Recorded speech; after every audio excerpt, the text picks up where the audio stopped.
Olá meus amigos, como estão vocês? Espero que estejam bem. Sejam bem-vindos a mais um vídeo do canal Pergunte ao Leitor. E hoje vamos falar de crime, mais especificamente de um crime acontecido no Alabama, nos Estados Unidos. Vamos falar do famoso caso da Nanny Doss, a vovó sorridente, que foi acusada de ter matado 4 de seus 5 maridos. E é um caso bem interessante, foi amplamente divulgado na mídia na época, aconteceu entre as décadas de 20 e 50. Então é um caso muito legal que eu vou trazer para vocês hoje, espero que vocês gostem. Mas antes disso, vamos fazer aquele procedimento padrão de vocês aí. Se inscrevam no canal, ativem o sininho, deem um like no vídeo, compartilhem se vocês gostarem desse conteúdo. E assim vocês me ajudam muito a trazer mais conteúdos para o canal, mais vídeos. Eu estou me dedicando bastante aqui para trazer coisas com qualidade para vocês. Espero que vocês gostem mesmo do vídeo de hoje, hein? Nanny Doss, a vovó sorridente. Nanny Doss nasceu nos Estados Unidos, no Alabama, em 1905 e era uma menina de uma família pobre, morava numa fazenda no interior e foi criada de forma bem rígida por seu pai, que era um pai autoritário, exigia que as filhas fossem bem recatadas, não deixava que elas se maquiassem e usassem roupas mais chamativas, tudo sob o fundamento de que ele não queria que elas fossem abusadas ou sofressem algum tipo de assédio. No entanto, há suspeitas de que o pai abusasse das filhas. Só que a Nanny sempre foi uma menina mais avançada para sua época, dava suas escapadas, sempre gostou muito de meninos, e por conta disso, aos 16 anos, ela foi meio que forçada a casar com seu primeiro marido, um rapaz que ela conheceu na fábrica que ela trabalhava na época, o Charlie Braggs. Charlie ficou encantado por ela porque era uma menina muito alegre, muito divertida, como ele diz, bonita, bem apessoada, e ele se encantou por ela, só que depois de um tempo de casamento, ele percebeu que ela não era uma menina muito normal. Coisas que irritavam ela em determinados momentos, outros ela não ligava. E tinha uns ataques de fúria que ela sumia. Sumia, inclusive, ele diz, com outros homens, né? Não sei como o casamento durou 8 anos, sendo que ela fugia com outros homens, passava semanas fora. Mas esse casamento durou 8 anos, e desse casamento eles tiveram 4 filhos. Desses 4 filhos, 2 faleceram. E esse caso, o falecimento desses 2 filhos deles, gerou muitas suspeitas no Charlie. E isso foi um dos fundamentos dele ter deixado a casa. Ele fugiu de casa com a filha mais velha, e a filha mais nova, recém-nascida, ficou com a Nanny. Além disso, a sogra se metia muito no relacionamento, e isso incomodava muito a Nanny. Por conta disso, o casamento chegou ao fim. Após o divórcio da Nanny com o Charlie, ela conheceu seu segundo marido, o Robert Harrison. E esse casamento, o segundo casamento da Nanny, foi marcado por muita bebedeira, por muitas brigas, por infidelidades. E após uma comemoração, o Harrison chega em casa e obriga a Nanny a ter relações com ele. Ela praticamente foi violentada na sua casa. E isso gerou uma fúria, um ódio muito grande na Nanny. E ela sabia que ele guardava uma garrafa de uísque numa lata de farinha. E ela, a partir daí, ela teve a grande ideia, de encher a garrafa de veneno de rato. Ela botou o veneno de rato na garrafa, consequentemente o Harrison bebeu o veneno e foi o primeiro marido da Nanny que veio a falecer. Após a morte do seu segundo marido, a Nanny conheceu seu terceiro marido, o Arlie Lanning. E esse terceiro marido também gerou alguns problemas para Nanny, porque o Lanning, além de gostar muito de beber, ele era um garanhão, era um namorador inveterado, gostava muito de namorar, deveria ser um rapaz muito bonito, e a Nanny morria de ciúme dele, e um dia a Nanny teve que sair da cidade, se ausentar da cidade, e ela descobriu que ele deu uma festança na casa deles, e que deu até polícia, e disse que, segundo a Nanny, a polícia teve que tirar os convidados da cama, que devia estar rolando um bunda lelê lá, e a polícia teve que invadir a casa, tirar as pessoas da cama, e ela, com ódio do Lanning por conta disso, envenenou a comida dele. Botou veneno na comida, e em 1952 o Lanning veio a falecer envenenado, sendo a segunda morte causada pela Nanny. E após a morte do Lenin, a Nani quis buscar seu amor, seu par perfeito, porque ela sempre gostou das revistas de romance que a mãe tinha, ela sempre leu as revistas, e pelo que ela relata, ela sempre buscou o parceiro perfeito. Nessa de buscar o parceiro perfeito, ela se inscreveu num programa de casamento por correspondência, de relacionamento por correspondência, chamado Diamond Circle. E eles começaram a compartilhar cartas, o programa sempre enviava cartas de pretendentes para ela, e ela, nesse momento, ela conheceu o seu quarto marido, o Richard Morton. E eles se apaixonaram rapidamente, e não demorou muito para que o Morton mandasse uma carta pro programa, pro Diamond Circle, agradecendo muito porque eles tinham apresentado a mulher da vida dele, que eles estavam muito felizes e já tinham inclusive casado. Então foi assim, através desse programa de correspondência, que a Nani conheceu seu quarto marido. E eles viveram muito felizes durante muito tempo, só que o Morton, ele trabalhava num clube de bilhar à noite, e de dia ele se arrumava, colocava um terno, saía todo embonecado para trabalhar em outra cidade. E a Nani ficou muito desconfiada dessa situação. Ela era muito ciumenta, isso aconteceu no relacionamento anterior, e não foi diferente nesse relacionamento com o quarto marido. Ela tinha muito ciúme dele, e ela descobriu que ele comprou um par de alianças, um par de anéis, e ela ficou possessa, achando que ele tinha comprado esse par de anéis para outra pessoa, para outra mulher. Nem passou pela cabeça dela, não cogitou que pudesse ser para ela. E a partir daí ficou furiosa, com ódio, nem pediu explicação. O Lenin descobriu que ela estava com raiva disso, estava com raiva dele por conta disso, dos anéis, e penhorou esses anéis antes de voltar para casa. Quando ele chegou em casa, o que ela fez? Mais uma vez, botou veneno no café dele. Colocou veneno no café, e aí não deu outra, foi o terceiro marido da Nani que veio a falecer.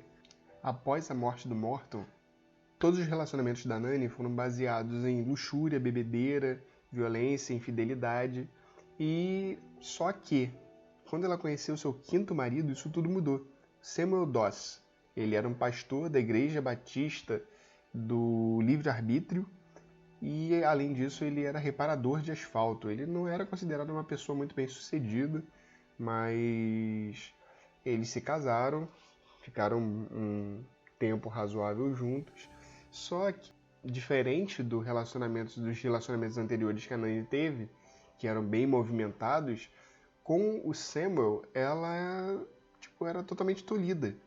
Ele não deixava, por ele ser pastor, ele não permitia que ela assistisse televisão, não permitia que ela dançasse, não permitia que ela vivesse a vida dela. E isso começou a dar nos nervos da Nani, ela começou a ficar com ódio disso, e um belo dia, com raiva disso tudo, ela começou a tentar se livrar do marido. Ela colocou mais uma vez arsênico na comida dele, só que dessa vez ele, apesar de ter ficado muito mal, ficou 23 dias internado, mas não faleceu.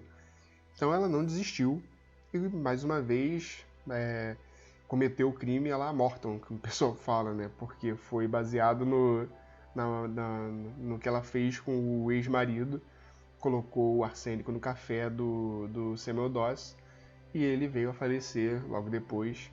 Só que dessa vez foi aí que a casa caiu para Nani, porque o médico não quis assinar o atestado de óbito antes que fosse feita uma autópsia. Foi muito esquisito. Tinha um histórico de internações do Samuel. Ele foi internado algumas vezes, passando mal, todas as vezes com problemas estomacais, e isso gerou alguma desconfiança, tanto que ele não quis assinar o atestado de óbito e pediu que fosse feita uma autópsia. Só que, para a estranheza de todos, a Nani concordou, falou que era bom mesmo que fizessem essa autópsia, porque assim evitaria que isso acontecesse com outras pessoas. E não deu outra. Foi feita a autópsia e foi descoberto que a quantidade de veneno que estava no corpo do Samuel podia matar 18 pessoas. Só que a partir daí, a Nani começou a gerar desconfiança de outras mortes. A polícia suspeitava que a Nani, além dos 4 maridos, tivesse matado mais 2 irmãs, os pais, 2 netos, o filho de um enteado, sogra. Então a Nani começou a ficar descontrolada, ela começou a matar várias pessoas, e só que não tinha suspeitas, porque todas as mortes foram causadas por envenenamento. Só que a Nani não tinha uma imagem de criminosa, ela não era aquela... A aparência dela não era de uma criminosa normal, ela era uma vovozinha com cara de boazinha, com bochechinha rosa, com um jeito de pessoa legal, sorridente, alegre. E isso cativou a mídia, cativou a polícia, as pessoas não desconfiavam dela. Só que ela assumiu que matou os maridos, ela assumiu os crimes contra os maridos. Só que ela disse que fez isso porque ela sofria violência, porque eles eram controladores, porque eles eram abusadores, porque eram muito conservadores, e que a vida dela não foi fácil. Só que não era verdade. Não era verdade. Segundo o primeiro marido da Nani, que conheceu o Mortal e o Lenny, ele diz, o Charlie, ele diz que os ex-maridos dela não foram infiéis, nunca traíram a Nani, que a culpa é dela mesmo, que ela é louca. E só que ela era muito cativante. Tanto que num programa de televisão, quando ela foi dar uma entrevista, o cinegrafista pediu para que ela tirasse os óculos para que ela pudesse aparecer mais bem apessoada e pudesse assim conseguir um novo marido. E ela respondeu: "E não é que eu mataria por isso?" A mulher é maluca, doida, doidona mesmo. E só que ela começou a gostar da fama. A partir do momento que ela começou a dar entrevistas, que ela começou a aparecer na mídia, ela começou a gostar muito da fama que ela estava tendo. Só que ela começou a gostar muito da fama que ela tinha, e só que uma revelação chocante veio à tona. Ela foi acusada de ter matado a mãe. E ela ficou revoltadíssima com isso. Ela disse que amava demais a mãe, que não faria isso, só que foi feita uma autópsia no corpo da mãe e foi encontrado o mesmo veneno que foi encontrado nos maridos também. Então, provavelmente ela cometeu de fato esses crimes e ela foi julgada. Só que, antes de ser julgada pelos crimes, os advogados dela tentaram um artifício jurídico para que ela fosse considerada incapaz, mentalmente incapaz. Só que ela, inclusive, foi enviada para o manicômio para que fosse feitas essas análises, né, com ela. Ela ficou no manicômio, inclusive ela gostou muito de ficar no manicômio, ela disse que se sentia em casa nesse manicômio e ficou muito tempo lá. E os estudos foram feitos, foi marcada uma audiência para tratar disso. Essa audiência durou 3 dias e no final da audiência ela foi considerada mentalmente capaz, mentalmente sã.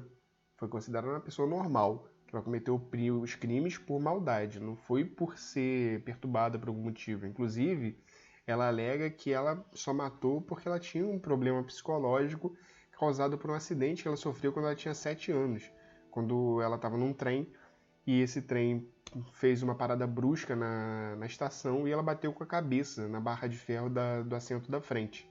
E disse que ela ficou muitos anos, durante a vida toda praticamente, tendo fortes dores de cabeça, episódios de desmaios e tal. Só que isso não procedeu. Depois de muita discussão, foi bem debatido, o júri considerou ela mentalmente sã. Após ser considerada mentalmente sã, ela foi julgada pelos crimes que ela cometeu, foi condenada pelos assassinatos, e só que pela legislação de Oklahoma ela deveria ser condenada à morte. Só que o juiz, por ela ser mulher, por ela ter a aparência que ela tinha, disse que ele não queria ser responsável por levar para a cadeira elétrica a primeira mulher em Oklahoma. Ele não quis ser responsável por matar uma mulher. E disse que não seria através dele que isso aconteceria. E condenou a Nani à prisão perpétua.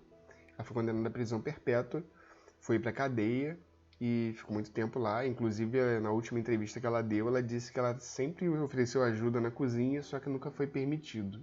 Vai entender, né? Mas ela ficou presa por 10 anos e depois de 10 anos ela veio a falecer com leucemia. Ou seja, ela cometeu todos esses crimes, ficou presa até morrer, mas não foi condenada à pena de morte. E esse foi o caso da Nani Doss. Ela É um caso bem famoso nos Estados Unidos. Se vocês gostaram desse vídeo, se vocês gostam desse conteúdo, deixe seus comentários aí, deixe o like, se inscrevam no canal e até a próxima. Fui!